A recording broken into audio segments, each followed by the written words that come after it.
attur og attur og jøkken teksten. Så man ser ikke alt i senn.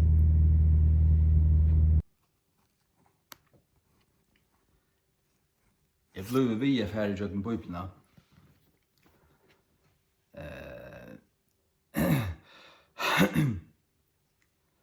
Cirka øyne for jøkken, cirka veit ikke.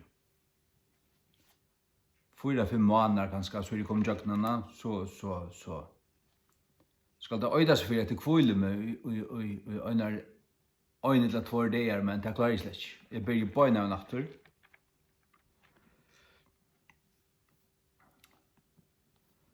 Hentan prentingen fører til hentan utgaven fører til prentingar i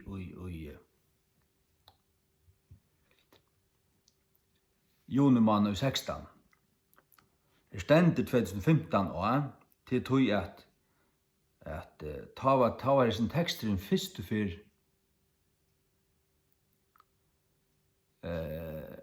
given ut altså og heimasøyne i 15 mars måned 15. Men så ble vi rettlesa, og vi ble vi rettlesa holdt til 16. Og så nu tar prenta ut var 9600, men jeg skulle få 18.000. Ett til kvart huseferjon. Og tar atla prenta i 16, så atter i 16. Men jeg sier Victor boja, til at nu har vi finnet alle bøyblene, nu bruker man henne, og man leser i henne, og man skal lykke vennjast ved henne og fordøye henne og at det er. Tøy, det som jeg vil komme inn til at jeg ferdig i jøgnene, og ferdig i jøgnene, og ferdig i jøgnene. Til tøy at jeg bruker nekka inn i ui her. Jeg lette ikke komme av tvingsle, ikke impulsivt, ikke lukka som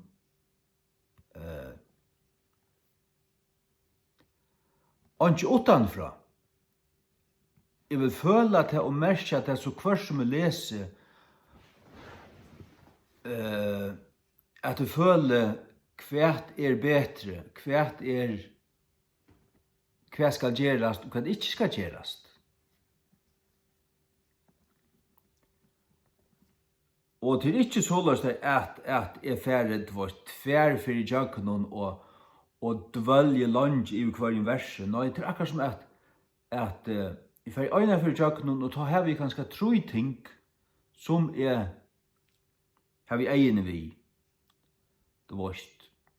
Ta i stedet med at hei, så vi er det, skal det så eller så. Så leser jeg det vårt. Men så tar jeg ferie i jøkken om tilferiene, så åpnes det akkurat annet. Hvordan er det vesne her? Og jeg hadde ganske være så. Og jeg har som fører noen til vårt. Og så blir jeg ganske gjøre lydsynter av tog, ganske fra jævel og frem etter. Og så tar jeg så det kommet til endan. Så må jeg bare begynne forfra etter. For at innføre, eller ikke innføre, det er ikke sånn at det er mekanisk og tvang. Nå gjør jeg dette, så skal det være sånn alle stedene. Når her som det sitter, her som det rigger.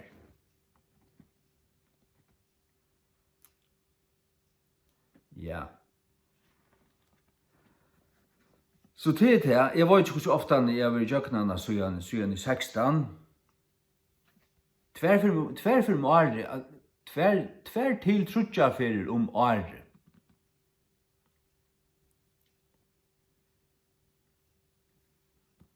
Alla bøkene. Ja.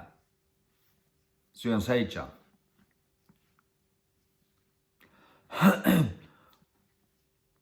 Så at ja, det var det som jeg ville si, at vi rattleser enn, og hur så lunch, ja. Jeg sier Victor sørste sommer sier jeg at vi må ha 8 år til kurser. Eller 8 år til da. Så at nu er akkurat byrja av omatur. Og kommet til Genesis 38.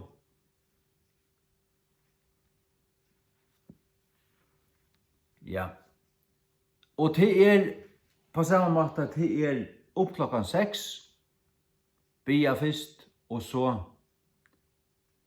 lesa ha en annan til 2 timer.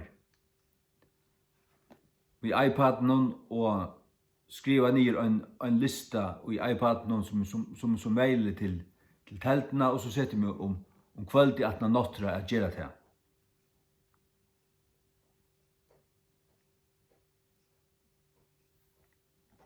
Ja. Så ja,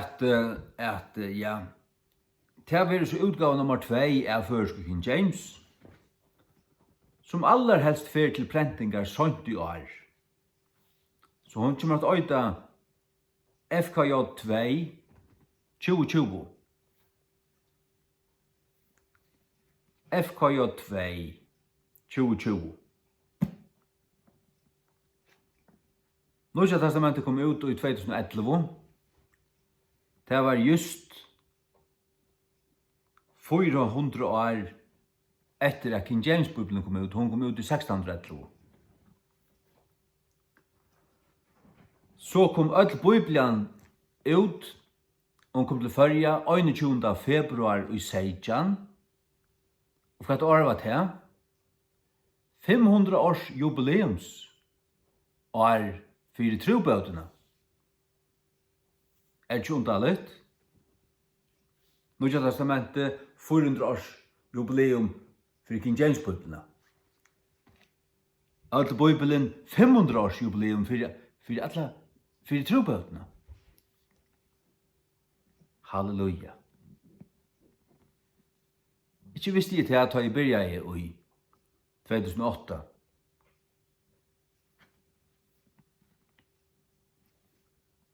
Ja, ikke visste jeg det. Og en maur fortalte meg, han har vært i Avvik og vidt en mann som han kjente og kom inn til hans, han akkurat finnes ikke Førske King James Bibelen, dette var 2016. Og dette en sånn til vårt, av de gamle slæene, til vårt en kyrkjegengare og en til vårt, en salmasangare og sånn til vårt, ja.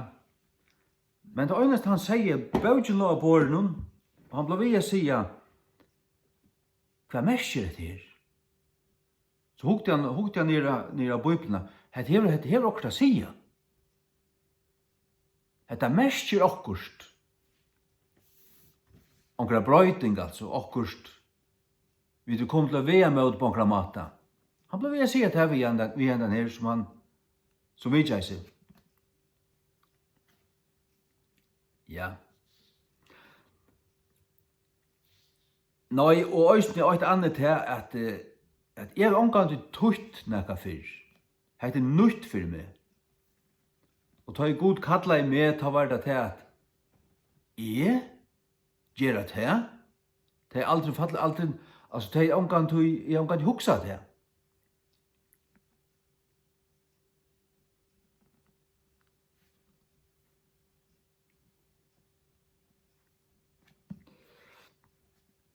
Men til så det. Og ta i byrja i var slett ikke førefyrd. Og ta i hei tutt alt det var der sera rått. Og ta luktes ångon altså. Eller det varst. Det var for grovt. Og så har vi format det, det varst.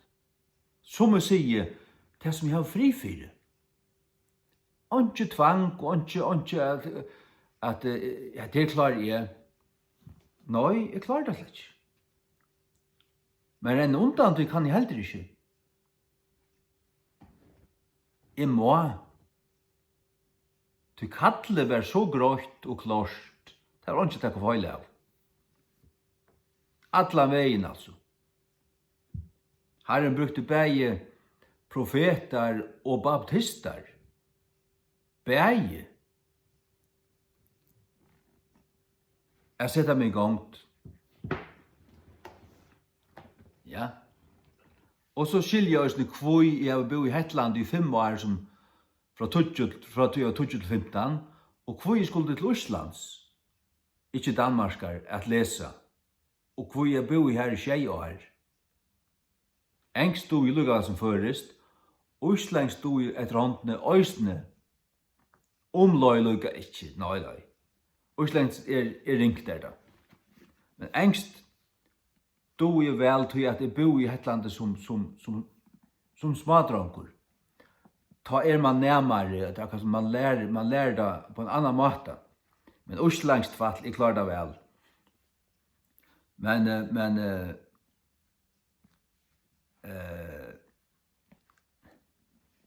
det gjør det at jeg rommet til enska til fullnar, og først trångt og lute, men ser man da, spekler man føreskon vi uslenskon, heldet det opp med uslenskon, så åpnas nekka her.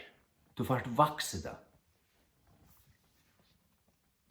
Og så blir det så størst, og så fullt ut, og så nuansera, at du kan bruka tankunløygan at tøya King James til først. Til fullnar. Det vil si, det skiljer. Og det har vi ikke strøy vi, altså. Nei.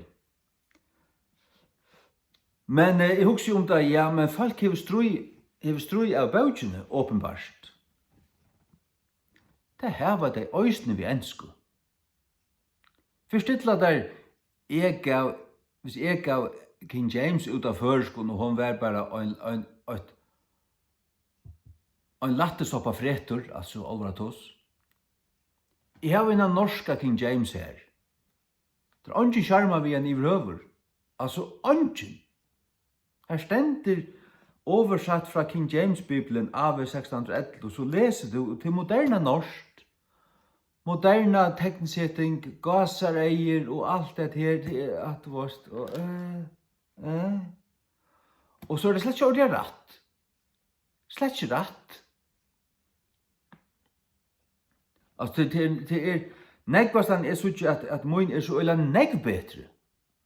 Og så er det her at King James ut. King James ut. Men av føreskon. Det er alltid jeg være. Det er som hun skal være. Ikke for jeg være King James ut, men det er også en tog at Bibelen er en gammel bok. Og i middelen 3500 og 2000 år gammel. Det som vi vet er nyskrivet, men så er det også en sauna. Og kanskje hever sumt av Mosebøkene være skrivet av lørtalver. Helt fra urgamlare tøy.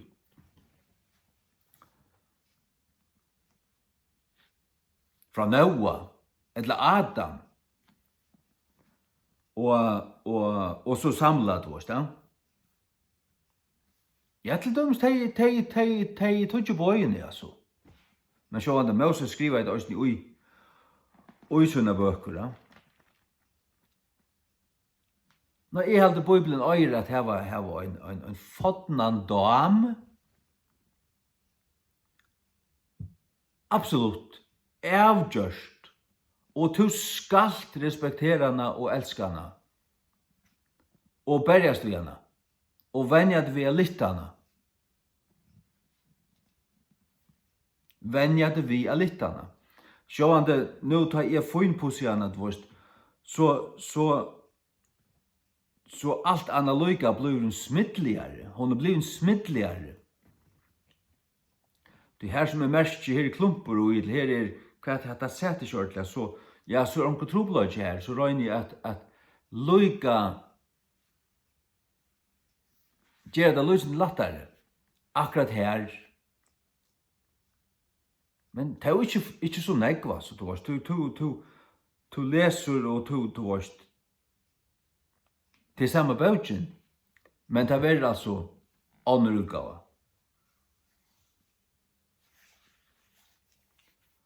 Och jag har Luthersa bibel. Och jag har sjåvan til hans tre utgåvor. Jeg er ikke ferdig etter hans første, fra 1522, nei, 1545, hans endelige produkt, og fyrir han døy. Skjønner du?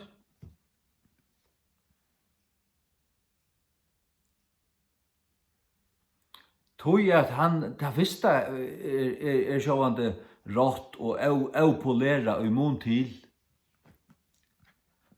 til det trea. Men King James Bibeln sjálv, hon her til å si om henne at hon den kjenta og en øld. Det kom så rævlig nekvar, 20 kvart år så kom hon, og så kom King James Bibeln som den kjenta. Og hon tok det besta på sur ödlen hinnon 6 måneder i åren. Tog hon en skurkan og seg sjálvar. Og en edlan, han sørste edlingen av Guds ord og enskund. Det var ångant en bedre bibel enn King James og enskund. Og engst hamsmalet. King James bibelen bedre enn nøkker utgave av griskund eller hebraiskund. Hon finpussa og finstilla innanfor seg sjálva. Og tar av valgt her røtte årene i hver en ønstukum føre.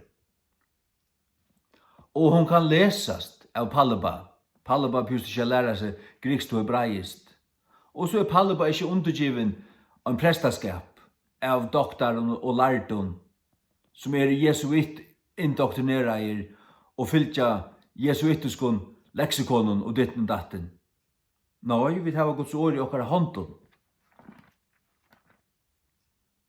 God talar til okkon privat, øysene.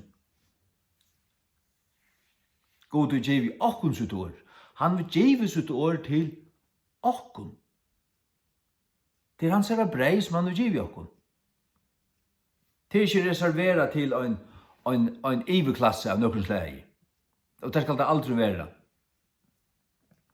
Det skal det aldri være. Halleluja. Ja. Amen.